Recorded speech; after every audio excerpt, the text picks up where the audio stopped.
Assalamualaikum warahmatullahi wabarakatuh. Kami dari kelompok 3 dan ingin menjabarkan hasil presentasi kami. Yang pertama adalah perkenalan diri, yaitu saya Aulia Sahara. Saya Londra Madadeti. Saya Rara Nina Nabila. Memasuki materi pertama, yaitu pengertian metode ilmiah. Metode ilmiah adalah serangkaian prinsip dan prosedur sistematis yang digunakan untuk mengembangkan pengetahuan secara objektif melalui pengamatan, eksperimen, dan analisis data. Tujuan dari metode ilmiah itu sendiri memperoleh pengetahuan baru tentang dunia, menguji hipotesis melalui eksperimen dan pengamatan, mengembangkan teori berdasarkan pengujian dan bukti. Karakteristik metode ilmiah. Karakteristik yang pertama adalah objektif, sistematis, empiris, terukur, dapat diuji, terbuka. Pentingnya metode ilmiah.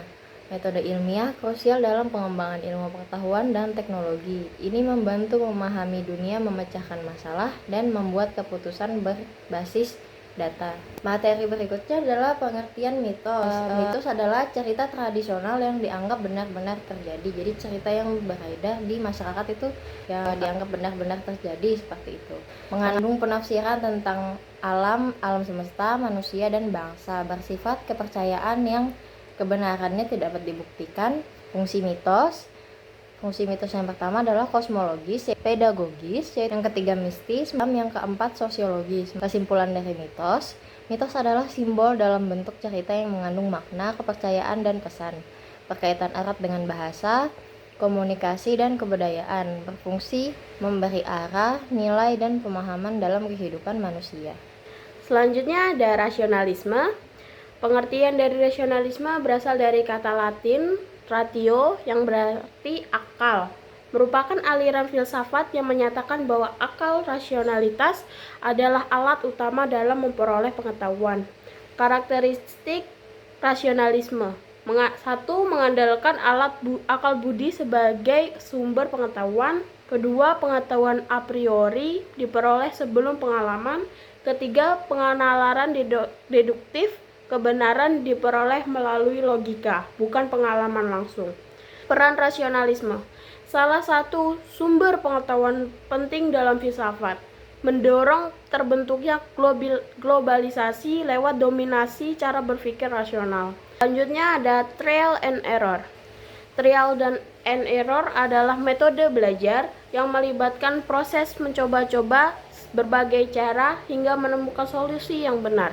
Proses ini melibatkan kegagalan sebagai bagian dari pembelajaran. Ciri-ciri trial and error. 1. Sering terjadi kesalahan dalam proses pencarian solusi.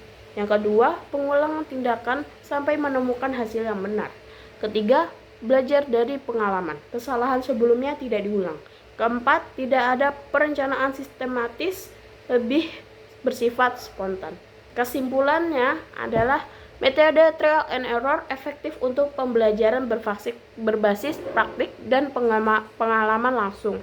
Meskipun tidak efisien secara waktu, metode ini dapat melatih kemandirian dan pembelajaran dari kesalahan.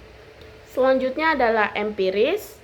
Pengertian empiris. Empiris adalah aliran filsafat yang menyatakan bahwa pengetahuan berasal dari pengalaman indera, bukan dari ide bawaan atau pengetahuan sejak lahir. Ciri-ciri pendekatan empiris adalah observasi dengan indera, uji hipotesis, gunakan instrumen seperti wawancara atau kuesioner, analisis kualitatif, kuantitatif, dan atau keduanya, objektif dan bebas dari penilaian pribadi. Selanjutnya adalah ruang lingkup ilmu alam. Ilmu alam adalah bidang pengetahuan yang mempelajari fenomena alam secara sistematis berdasarkan observasi dan eksperimen.